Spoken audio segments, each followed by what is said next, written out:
Hey everybody, Brayden here. Welcome back to another tournament game analysis video. Today we're going to be covering the Canadian Open. This is round number 4. I'm on a -1 score. I lost my first and third game, and I ended up winning my second round. I am now playing against Evan, who is roughly about a 1600, and I'm hoping to get some more points in the tournament because right now I'm on -1. It's an open tournament, so if I do badly, I'll be playing against the lower rated opponents, which is more of a risk than anything because if you have like an even score against low rated opponents, you just lose rating. So that's something I want to avoid. But let's see how the game goes. Evan plays d4 here. I play d5. Knight f3, knight f6, c4, c6, and queen b3. This was actually all expected. I did a little bit of preparation for my opponent beforehand and noticed that they played queen b3 here.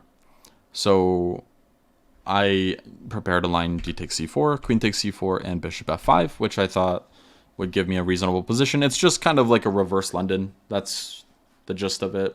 Nothing too special. But I think I have a pretty comfortable position out of the opening already, so nothing too sad there. We see knight c3. I play e6 just to continue my development scheme.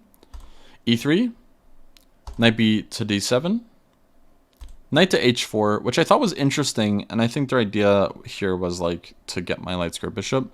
But after bishop g4, they played, well, h3 is the natural move. I was expecting g4, because it doesn't quite work for me to take. Like if I take, their knight's defended. Even still, I'd be losing my bishop, so I can't really do that. And if g4, then they can consider something like taking. I understand maybe they wouldn't want to, but they get the bishop pair. It's an interesting variation at the very least. But they played bishop e2, which I was relatively happy to see because now I get to trade off this bishop that was getting kicked around. That's clearly my bad bishop because of the pawn structure. If you look at it, this is my bad bishop, and this is my good one, whereas this is their bad bishop. So what's going to happen is after the trade, which I immediately accept because I think that's the most logical thing to do, the knight's a little offside and it doesn't make as much sense here. And the big imbalance of the position is obviously the structure, which, yeah, maybe they can get a little bit more activity with some sort of e4, but I'm not really too concerned about that. What I'm mainly focused on is the quality of the two bishops, and it feels like my bishop is of higher quality than theirs. The only way I see them getting some activity out of it is maybe playing e4 and bishop g5, but that's one thing to mention. All right, so I played bishop e7, knight f3 to go back, natural move, castles, and rook e8. So my idea here is bishop f8 and e5. I was continuously looking at e4 for them. It was never played, but I think it's always an interesting thing to look at. I think my idea doesn't really change too much, bishop f8. And if they ever go like bishop g5 or something, I think e5 might be interesting, but maybe queen c7 is just better. The thing to worry about here about e5, which is the normal type of break you want to make in these positions, is we might enter a position like this where f4 comes, which looks like a huge problem now. Because even if we move successfully out of the pin,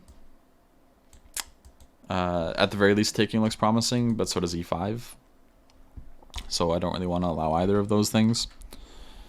Just something to mention. But alright, rook d1 was played instead. Not creating potential targets in their center, which makes sense. I go queen c7, because if they ever play e4, I want to cover f4. b3 now, going for bishop b2. I think this is very reasonable. Another reason why they want to play this is maybe they want to have the bishop covering the rook on c1 and also get on the long diagonal where e4 and d5 looks a little bit more tempting. I go knight d5, offering a trade.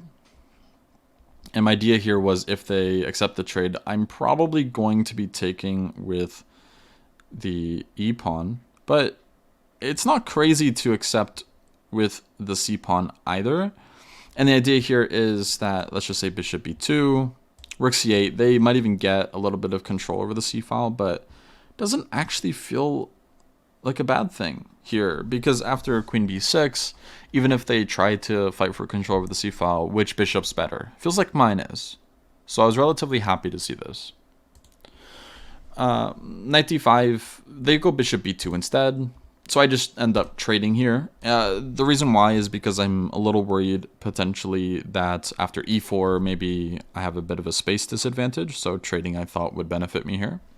And then I go bishop f6 just to cover the long diagonal and try to neutralize this bishop in case any d5s happen. Then Evan ended up playing rook a to c1. I played rook a to d8. I'm hoping to eventually get out of the alignment of the queen and the rook here, but I'm not immediately hesitant or immediately like planning to, just because I thought rook d8 was more useful, because I might want to play a move like queen b8. Generally, these are moves that I like to look at, where it still feels like it's quite active. And if I put my queen on the back rank, I just want to make sure my rook's developed. Evan played bishop to b2, which I was kind of happy about because now it gives me the a5 square. So I start looking at it and was wondering where my queen belongs, and I wasn't exactly sure here. So I went for a plan that may not objectively be best, but I was kind of interested in it, and that was queen a5, bishop c3, queen h5, and just swinging over to the side of the board. And ultimately, I know that I'm not going to be able to create kingside attacks or any threats of that nature here. But the idea is that, again, I'm higher rated in this game, just like I was in round 2. And generally, when you're high rated, like even if you go for superficial stuff, sometimes it's totally fine as long as it's not objectively bad. So this doesn't look objectively bad, but it could be scary because the queen on h5, like, it's just closer to their king. I know that it's not really doing much though. Rook d2 was played to protect their queen, and also maybe to go queen to d1, which is actually what they end up doing. I go knight f8, queen d1, and then rook to d7 here. And after rook to d7, I'm planning eventually to play some sort of like c5. That's kind of a goal of mine. It's just not really working quite yet. But knight e1 was played. And yeah, if I go queen g6 here, I'm a little worried that maybe some sort of like knight d3, knight c5 could be annoying. So I wanted to not really allow that. At least not allow that in these terms. Because if I play b6, then the c6 pawn is also weak. Maybe they start targeting it immediately, for example, with the move bishop to b2. So that's no fun. So I end up taking on d1. I felt like I had to, honestly, which isn't great because now the drawing chances are a little bit higher for my opponent. And I'm trying to push because it's an open tournament and I'm the favorite here. Rook c takes d1, rook e to d8. Now we see knight f3. And now I go for c5, trying to create some tactical complications. Of course, they can't take it because I can take on c3. d7 is defended by my knight here, so this would win. But of course, they're not going to fall for that. They just play king f1. And at first, I thought I could take, which was a very stupid thing for me to think. The reason why I thought I could take is because I thought I had some sort of e5s in the air. That's just not true. After bishop takes d4, I started almost immediately realizing, yeah, there's actually none of that. Like, there's no tricks here. So I ended up taking, and that was sad. Like the thing to calculate here is e5, what to do. For example, like, is there knight takes e5? No, we can take that, and then we can take on d2. Is there bishop takes? Not really, no, because now we can take on d2 again. But of course, after e5, they just go bishop c3, and what is my pawn doing on e5 on the dark square when there's dark square bishops on the board? And I don't really want to push e4 because it looked like it's going to be overextended and weak. So that's why I ended up trading and then playing a6 here. If I play something else, it looks a little scary. Like, I was scared of something like this happening where we get into like a knight ending where like they get a little bit of activity like this. This just looked really concerning because now I can't play king f7. Let's just say b6 or b5. Let's just say b5, why not? And it feels like white's going to be the one pushing here. So I played a6 to prevent any knight b5s from happening. King e2, and now f6 to bring my king in. My knight has to stay where it is. Rook takes, knight takes, king d3, king f7. Things start coming to the center. I think around this point, even, my opponent offered a draw. I don't think I accepted. h5, h4, and now b5 was played.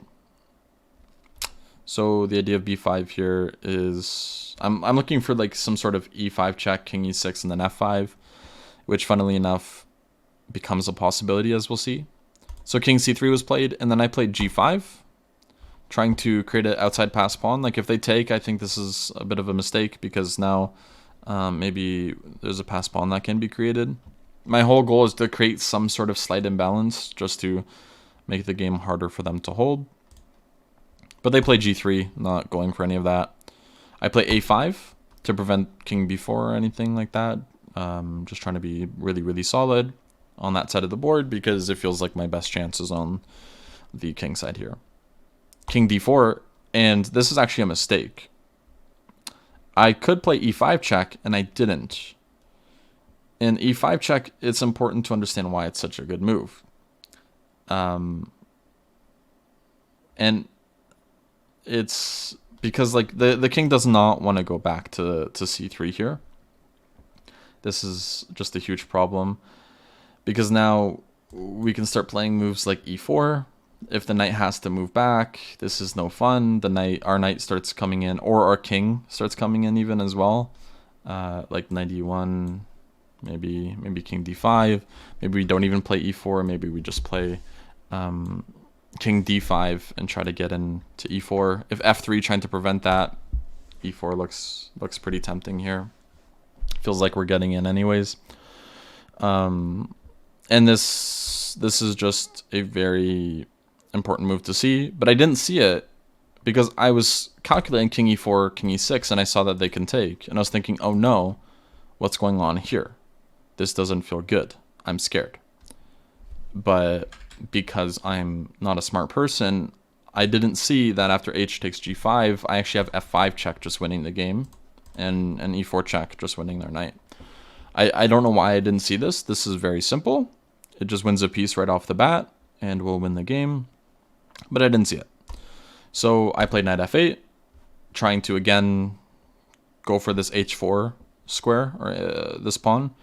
They played knight e1, so they could play knight g4, knight g6, they took, and then played knight f3, which is a problem for me now. Honestly, it feels like I'm the one trying to hold because I have to play g4. Knight d2 now, e5 check, king d3, knight e7, knight e4 check, king e6, knight c3, and then here I go for knight d5, which I thought was interesting. We have to look at this position. Knight takes b5, knight b4 check, and if king c3, then we can take. So that is important to see. But after a3, I traded, and then went king d5, a4, and this is the problem, is that a4 successfully holds for them. Even if they didn't play that move, I'm sure that king d3 would still probably be fine, because they at least have e4. and there's not really any way to get a breakthrough anyways, but it just doesn't help that they get a4. I have to do something with my pawns. Like if I go here, then they go here, and this is definitely a draw. So no matter what, there's just no chances for me to break through anymore. I try my best with b takes a4, b takes a4, and then king e4, just hoping that they miscalculate and try to go for my a pawn. This doesn't work, because if they try going for the pawn here, they are way too slow, so we can see now. And we promote, so that would be a problem. But they don't do that. They play king d2, and they're just in time. King f3, king e1, king g2, king e2, and king h3. I just try my best and then go back. And then I play e4, which kind of burns bridges. Now I can't go back to the queen side, but it doesn't matter. It's still just a complete draw. And we played for just a few more moves. There's no progress to be made. And after king g3, this is a threefold repetition. And we drew in this position because it was a threefold. So we ended up drawing, which is unfortunate. I'm still on -1. So far I've been losing a little bit of rating, which is unfortunate, because my only win was against someone lower rated. I drew someone lower rated, and then I lost my 2 other games. So that is a bit unfortunate. Yeah, I don't think I could have done too much more in this game. I think there was one big part, obviously, which was the fact that I just didn't look at e5 more. I don't think there's any excuse for it, unfortunately. So if I looked at e5 more and noticed, yeah, I can get something like king d5 in, or just a ton of activity in general, then yeah, I would have hopefully won the game. But here I didn't spend my time. I did spend a little bit, but should have definitely spent more. I don't know if I thought I had more chances or not, but regardless, a bit of an unfortunate result.